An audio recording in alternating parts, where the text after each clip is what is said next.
तो आज के न्यूज़पेपर में एक इंपॉर्टेंट सी चीज़ यही थी कि यूएसए कंफर्म कर रहा है sale of 700 million air defence missile system specifically to Taiwan. तो अब ये कॉन्टेक्स्ट जियोपॉलिटिकली समझना थोड़ा सा मुश्किल हो जाता है सिंस क्योंकि भी रिसेंटली फ्री ट्रेड एग्रीमेंट या ट्रेड एग्रीमेंट के तौर पे जो यूएसए के द्वारा लगाए गए टैरिफ्स थे चाइना के ऊपर वो 30% से 10% तक रह गए थे, जो कि ग्लोबल लेवल पे यूएसए को थोड़ा सा रिलेटिवली वीकर साइड पे विद रिस्पेक्ट टू चाइना नजर आता है या दर्शाता है। तो यूएसए थोड़ा सा वहाँ पर वीक पड़ता हुआ नजर आ रहा है। तो आप देखोगे कि थोड़े दिन पहले न्यूज़पेपर में आपने एक चीज़ ये भी पढ़ी होगी कि जापान ने थ्रेटन किया है चाइना को ऑन द कॉन्टेक्स्ट कि अगर ताइवान को किसी भी तरह से एनेक्सेशन के लिए चाइना कुछ भी मूव करता है या कुछ भी तरीके से कोई हरकत करता है तो जापान जो है इन रिटेलिएशन यहाँ पर ताइवान की हेल्प करेगा, which was not needed in a sort. ठीक है, तो उसके बाद आप देखोगे कि चाइना की तरफ से ये रिस्पॉन्स जापान की तरफ भी जाता है कि अगर ऐसा कुछ होता भी है तो Japan has no right to interfere in the sovereignty of a particular country, क्योंकि ताइवान जो है initially was a part of China. तो उसके बाद आप देखोगे सडनली 1 या 2 दिन बाद ही यूएसए कंफर्म कर रहा है कि ऐसी मेगा डील जो 2031 तक यहाँ पर कंप्लीट होनी है, जिसमें $700 million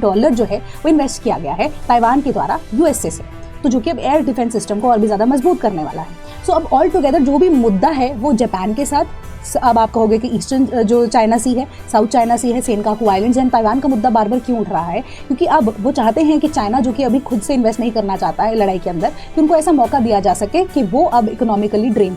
right, that is my point of view. So एक पॉसिबिलिटी इसकी ये भी हो सकती है कि चाइना को टैकल करने के लिए उसका जो पैसा है, उसकी जो ग्रोथ है, उसकी R&D है and the kind of weapons they are using, उसके लिए वो चाहते हैं कि उस रीजन के अंदर थोड़ा सा दिक्कत हो सके। एंड जापान को इसके पीछे का यूज करने का रीजन या जापान जो है उसके तरफ से ऐसी स्टेटमेंट आना, उसके पीछे का एक रीजन ये भी हो सकता है which is similar to that of जो सऊदी अरेबिया का एक मुद्दा है या सऊदी अरेबिया के साथ रिसेंट पैक्ट साइन हुआ है, जिसके अकॉर्डिंगली अब जापान जो है वो भी एक नॉन नेटो मेंबर अलाई है of USA, one of the first members, right. तो इसी के कॉन्टेक्स्ट में अगर आप देखोगे तो जापान के ऊपर भी अगर अटैक होता है तो अनलिमिटेड सप्लाई सऊदी को तो जाएगी, उसके अलावा जापान को भी भेजेगा यूएसए। तो not directly but indirectly there may be chances कि जियोपॉलिटिकल शिफ्ट आने वाले टाइम में चाइना के कॉन्टेक्स्ट में चाइना को टैकल करने के लिए यूएसए के द्वारा किया जाएगा। For more such information follow sleepy classes.